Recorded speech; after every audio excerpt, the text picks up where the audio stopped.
अगर आपने कभी बैंक में फिक्स डिपॉजिट यानी कि एफडी करवाई है या फ्यूचर में बड़ी रकम एफडी में आप इन्वेस्ट करने की सोच रहे हैं तो ये खबर आपके लिए बहुत इंपॉर्टेंट है, क्योंकि आरबीआई ने बैंकों के लिए एक नया नियम जारी किया है जिसके बाद अब बैंक बल्क डिपॉजिट यानी बड़ी रकम की एफडी पर अलग अलग ब्याज दरें ऑफर कर सकेंगे। लेकिन इसका मतलब ये नहीं है कि अब हर ग्राहक को अलग अलग ब्याज मिलेगा या फिर आम लोगों की एफडी पर इसका असर पड़ेगा। तो आखिर आरबीआई ने ऐसा फैसला लिया क्यों है?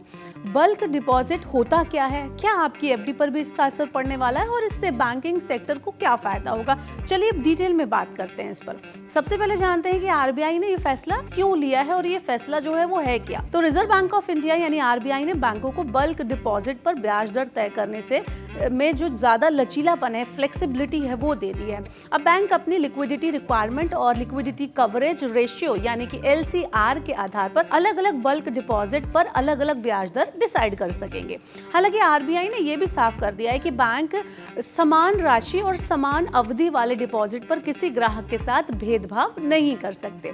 यानी कि अगर दो ग्राहकों ने एक जैसी राशि, एक जैसी ड्यूरेशन और समान शर्तों पर एफडी करवाई है तो दोनों को एक ही ब्याज मिलेगा। अब बल्क डिपॉजिट होता क्या है? तो जैसा कि मैंने शुरू में भी बताया कि बल्क एफडी पर ये जो है नया नियम है वो लागू होगा। तो यहाँ पर बल्क डिपॉजिट क्या होता है? तो आरबीआई के मौजूदा नियमों की अगर मुताबिक हम जाएं तो 3 करोड़ रुपए या उससे ज्यादा की टर्म डिपॉजिट को बल्क डिपॉजिट माना जाता है। ऐसे डिपॉजिट आम लोगों की बजाय कंपनियां, संस्थान, ट्रस्ट, बड़ी कॉर्पोरेट कंपनियां या हाई नेटवर्थ निवेशक जो है वो ही करवाते हैं। यानी अगर आपकी एफडी कुछ लाख रुपए या कुछ करोड़ रुपए से कम की है तो इस नियम का सीधा असर आप पर नहीं होने वाला है। अब आरबीआई ने बदलाव क्यों किया है? सवाल यह है कि आरबीआई ने ऐसा बदलाव क्यों किया, तो इसका आंसर है बैंकों को अपने पास हमेशा सफिशिएंट नकदी यानी कि लिक्विडिटी रखनी पड़ती है, क्योंकि बैंक लोन देते हैं। अगर किसी टाइम पर बड़ी रकम वाले कई ग्राहक एक साथ अपना पैसा निकाल लें तो बैंक पर लिक्विडिटी का प्रेशर जो है वो बढ़ जाता है। इसी जोखिम को ध्यान में रखते हुए आरबीआई ने बैंकों को ये सुविधा दी है कि वो अलग अलग प्रकार के बल्क डिपॉजिट का जोखिम देखकर ब्याज दर तय कर सके। इसमें बैंक अपनी फंडिंग और नकदी प्रबंध बेहतर तरीके से कर पाएंगे। अब क्या रिटेल ग्राहकों को जो कि रिटेल एफडी करवाते हैं उनको कुछ फर्क पड़ेगा? यही सबसे बड़ा सवाल है। इस नए नियम का आम एफडी निवेशकों पर कोई सीधा असर नहीं पड़ेगा, ये है इसका आंसर। क्योंकि अगर आपने 50,000 रुपए, 5 लाख रुपए, 10 लाख रुपए या 50 लाख रुपए की एफडी करवाई है तो आपकी ब्याज दर पहले की तरह बैंक के घोषित रेट कार्ड के अनुसार आपको मिलेगा और वैसे ही तय रहेगा।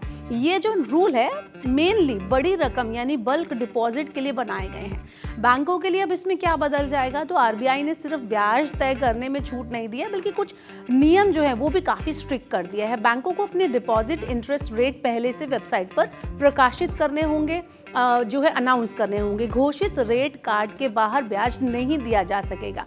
पूरा प्रोसेस ट्रांसपेरेंट होगा।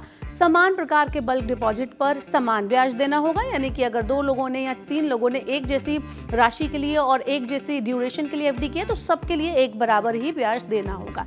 नए नियम कब से लागू हो रहे हैं अगर इसकी बात करें तो आरबीआई ने बैंकों को ये तैयारी के लिए कुछ टाइम दिया है। ये नए नियम 1 अक्टूबर 2026 से लागू हो रहे हैं। इससे पहले बैंक अपने सिस्टम और ब्याज नीति में जरूरी बदलाव करेंगे। निवेशकों के लिए क्या सलाह रहेगी? तो अगर आप एक सामान्य एफडी निवेशक हैं, एफडी में इन्वेस्ट करना पसंद करते हैं तो आपको घबराने की बिल्कुल भी जरूरत नहीं है।